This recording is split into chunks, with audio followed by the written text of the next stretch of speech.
Hello, Mr. Ahmad Farooq. Can you briefly tell us about yourself? Well, thank you very much, Victoria. First of all, I would like to thank my law story for starting this new project from the Pakistan Embassy. It's indeed for us a pleasure and an honor to interact with you people, and I look forward to continuing this engagement.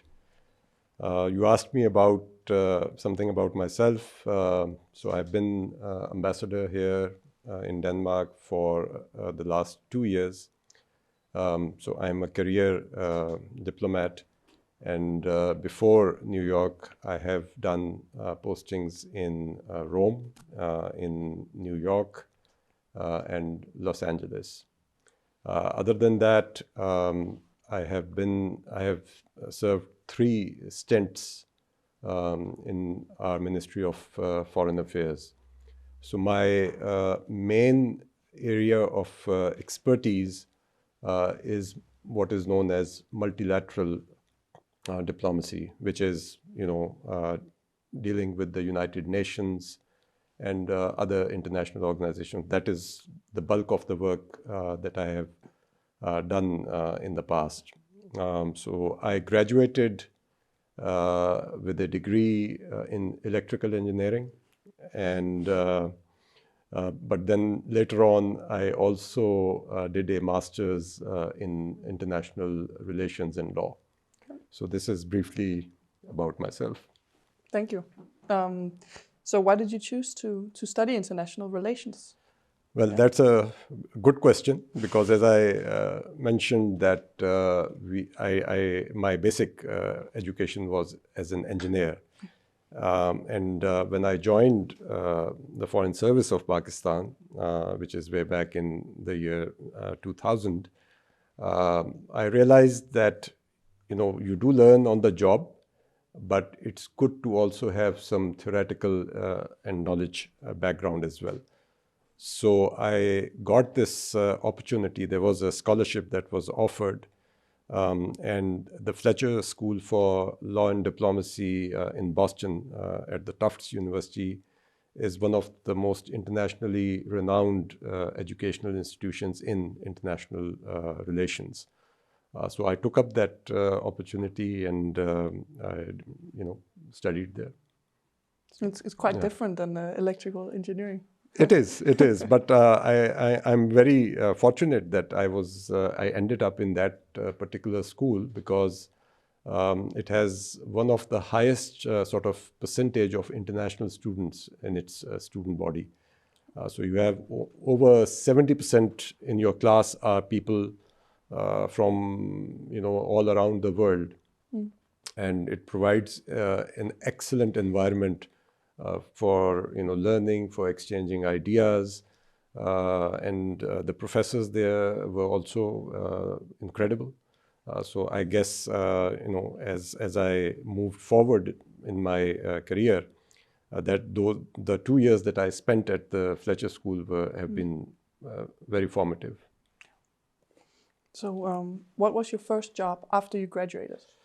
So when I graduated as an electrical engineer, and I ended up working in a company for a few months, but I soon realized that that was not for me. So I took the civil service exam in Pakistan, and I entered what is known as the Internal Revenue Service of Pakistan. So I was there as a taxman for a couple of years. And then again, I felt that, I'm not happy with this job. So I had to, for me, the Foreign Service was always my sort of dream and goal. And I had to take the whole exam, which is it's a difficult process. It takes, for a couple of years for the whole thing. And I took the exam again, just so that if I'm able to enter the diplomatic service. So the second time around, I was successful, and so here I am. Great. Was it always something that you wanted to do, to become ambassador, like since you were little, or did you find that out during the process? Yes, I mean, foreign service for me was, always attracted me. And one of the reasons for that is that one of my uncles was also in the foreign service of Pakistan. And I always used to admire, he was posted in different countries, and he would, come back home. Whenever he would come back home, he would narrate a lot of very interesting experiences to me. So he was the one actually who inspired me to join the foreign service. So it was kind of maybe from a very young age, a desire that I join the foreign service. And also the fact that I think it is one of those professions where you are representing your country, abroad in different, areas. And I think it's a big honor that you are, able to do that. Yeah, not many people get to do that besides like presidents and exactly. positions like that. What is the best and worst thing about your job? Well, as I said, the best thing is that it's an honor that you are representing your country, and wherever you go, you receive that honor from everybody, from the government, from the private sector. So that is the best part, obviously, and you get to travel the world, see places.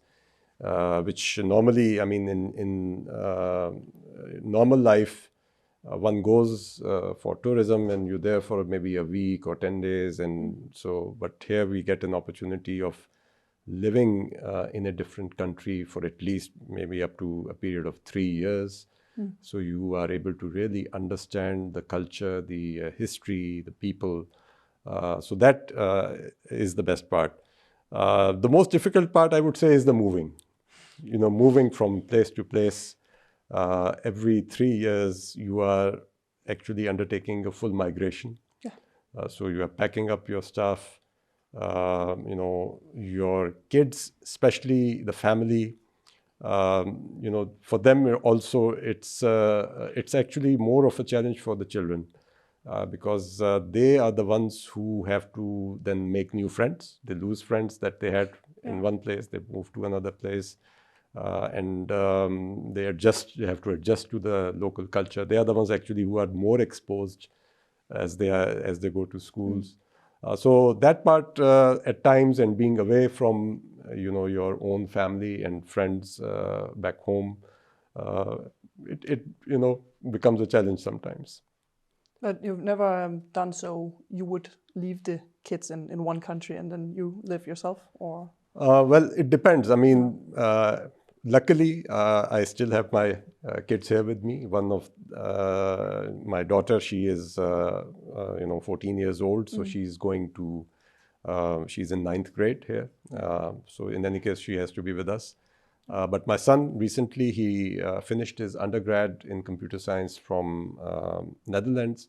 And for his master's, he applied at the Technical University of Denmark.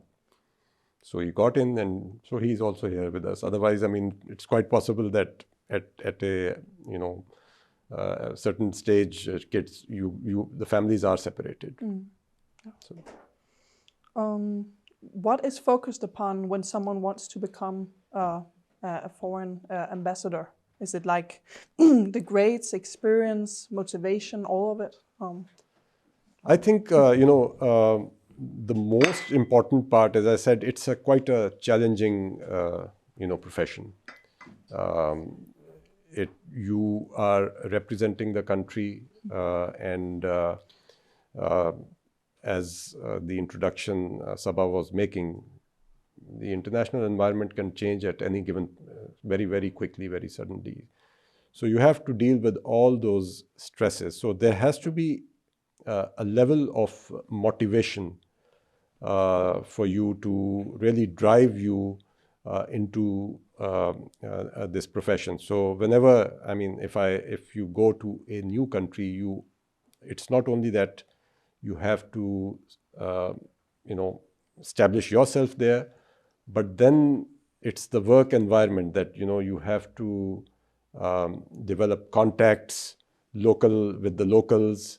There is a certain agenda that your country expects of you, and you have to deliver on that. It could be anything from promotion of trade, for improving political relations.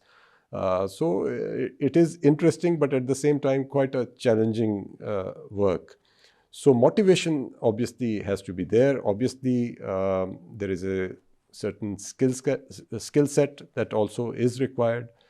You have to be good at speaking, at writing. All these skills are part of your, and socializing is a very, very important part of our profession. That you have to be very, extrovert in terms of reaching out to people. Yeah. It's very based on communication, and knowing foreign languages is probably also a plus. Yes, multiple languages. It depends. Danish obviously is a very difficult language to learn, but luckily everybody speaks English here. Yes. But it's always an asset if you are able to speak the local language. Yes. So I must imagine it's difficult dealing with a country with so many different cultures and ethnicities, such as Pakistan, like the internal conflicts that might be even in one country. Yeah. Well, Pakistan, obviously, it's a large country, and we do have different ethnicities. There are, over 70 languages which are spoken in Pakistan, so it's hard to imagine for outsiders. Yeah. But the country still finds a way to, deal with those diversities and to make an advantage of it. Yeah. How has COVID-19 changed your job and workflow? Yes, that's again, I arrived here at the end of April 2020. And this is the time when COVID had just started and there was a big lockdown in Denmark. And for the maybe next almost year and a half, most of our work, as I explained earlier, that meeting people is the most important part of our job. And we were not able to do that. It was not possible to organize physical activities like we are having right now. Then luckily, technology helped. I was able to conduct a lot of business virtually. The embassy itself is a public service office, because we do get people who come here for applying for visas or for renewing their passports.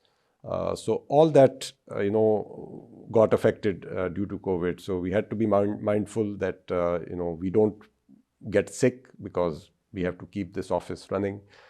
So it was a challenge, but, eventually, since luckily in Denmark, the situation was never as bad as in other neighboring countries. Yeah. So that also helped us in sort of dealing with this challenge and continue our work. Has it changed because of it? Have you been using, for example, Zoom or Teams more or something? We have been, I've had now more interaction with my sort of foreign ministry back home in Pakistan after COVID than we used to have before, because now you have the virtual, forums, platforms available. Yeah. And here as well, even though now that we can meet people physically, but sometimes it's more convenient to do a quick chat on Zoom. So yes, in many ways, our work the way we work has changed. It might be that we will hold this in the metaverse in the future, in the virtual reality, but we don't know yet. That's if the technology comes up. In which areas do you think Pakistan and Denmark could collaborate more? For example, in renewable energy, export and import, women's rights, outsourcing, and things like that. Well, let me just go a little bit, into the history of our relations. Our diplomatic relations were established in 1949. So, in the year 2024, it will be 75 years since Pakistan and Denmark have formal relations. And through this entire period, our relations have been, quite good. In recent times, we have started working on, some special areas where we feel Denmark has, it's a world leader, especially in green technologies, renewable energy. And Pakistan is one of those countries which is likely to be worst impacted by climate change.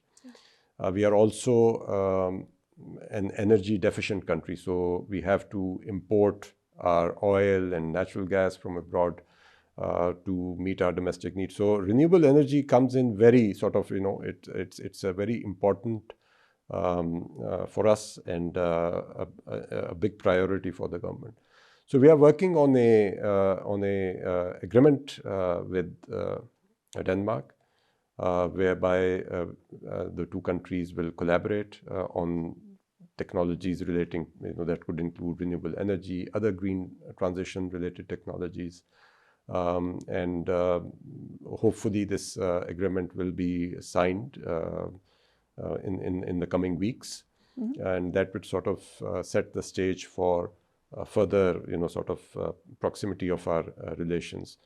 We also collaborate closely at international forums. So, for example, the United Nations. There are a number of initiatives where, Denmark and Pakistan are able to collaborate. That includes climate change, but also on other social issues. On trade as well, Denmark, the trade between our two countries is improving with every year. The volume of trade is increasing, and Denmark remains one of a very good destination for our, especially the apparel and clothing exports. So we produce very good cotton products, and I see a lot of them here in the market. I see them, yeah. So many things are happening, and I look forward. I hope that in the coming months we'll be able to do more. Yeah, that sounds interesting and good for the country, for the future. What are some situations that were particularly stressful for your job? For example, the Taliban situation or the Trump administration? Perhaps it was stressful. Well, there are stressful situations in this profession, and you have to, deal with that. The reasons could be many, but this period that you referred to, in August last year, when the Taliban took over Afghanistan, was indeed a stressful period, but at the same time it was quite rewarding because we were able to provide assistance to Denmark at their request for evacuating, your diplomats and other people that had worked with Danish military or with the embassy that you wanted to bring over to Denmark. So it was quite a challenging operation that had to be developed at a very, very short notice. But I'm quite happy that I was able to contribute to that, and it has really helped in improving, bringing the two countries closer. This has been widely, whoever I have met, amongst the politicians, even private people, government, everybody has expressed their gratitude to Pakistan for the help that we provided. Their challenges are always there, but then you have to deal with them and bring out the best. Yeah. What was it like being Director General and dealing with counterterrorism in UN in 2018 to 2020? Yes. That's again, one of the challenging periods of my career, because Pakistan has been one of the countries that has been quite, worst affected by terrorism. In the last 2 decades, we've suffered over 80,000 casualties, and there's a huge economic loss as well. But my work basically was, the Foreign Ministry basically provides an interface between the international obligations of a country and how they relate to your local implementation by department. So that was the key sort of function that I was doing. And there were a number of international conventions relating to terrorism that had to be implemented in Pakistan. And similarly, there are different sanctions regimes in the Security Council. So we were responsible for their implementation. But also the normative discussions, legal and normative discussions that happen at the United Nations, and almost every multilateral forum these days has amongst other issues from nuclear disarmament or social issues. There are always discussions centered around counterterrorism. So that was the role of the Foreign Ministry, to represent Pakistan at all these different forums. And so it was quite intense but very interesting work. It can be very tense, certainly. Yes. These global tensions that exist. And as the last question, what advice can you give to people wanting to work for the embassy or as an ambassador? Well, my advice would be, first, you need to have a passion for this job. Because if you don't have, then I have seen people who get frustrated very quickly. So the first thing is, you need to have an understanding of what kind of situations and what pressures it puts on you, also on your personal life. So once you think that this is the job for you, the next thing obviously is to understand that it requires a lot of hard work everywhere. I mean, since diplomats are required to, as I said, move from country to country, so everywhere you have to start afresh and do a lot of hard work if you really want to excel. Other than that, I mean, I think it's a very rewarding field. You are representing your country. You get to meet the elite wherever you are based. The cream of the host country. You are exposed to incredible experiences, and it makes your personality much more rich. So it's for people whom this profession suits. It's incredible. I also imagine you have to be quite maybe reserved or private as a person in terms of, for example, social media and things like that. I imagine that. So it's now a delicate balance that we have to maintain because we are required to be active on the social media, because it's not just your political views that you have to at points share on the social media, but basically it's a projection of your country's culture, image.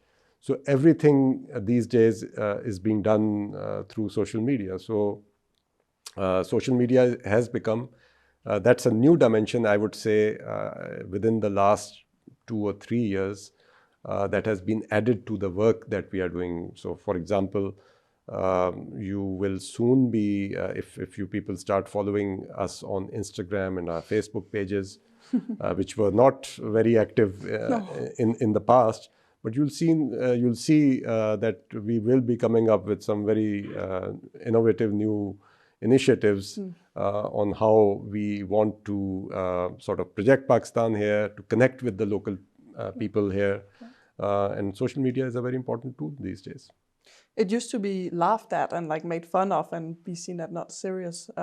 But if that's how you reach people, I guess that's the channel to do. Yeah, exactly. That's it's the easiest way now to reach people, and especially the young, the youth, because they are mostly on Instagram and Facebook. So you have to be there. TikTok. Yeah. Probably. TikTok still, I'm a bit doubtful about that, but at least Insta and Facebook, you'll be seeing us. Thank you. Thank you for. It's a pleasure. Thank you very much. Yeah.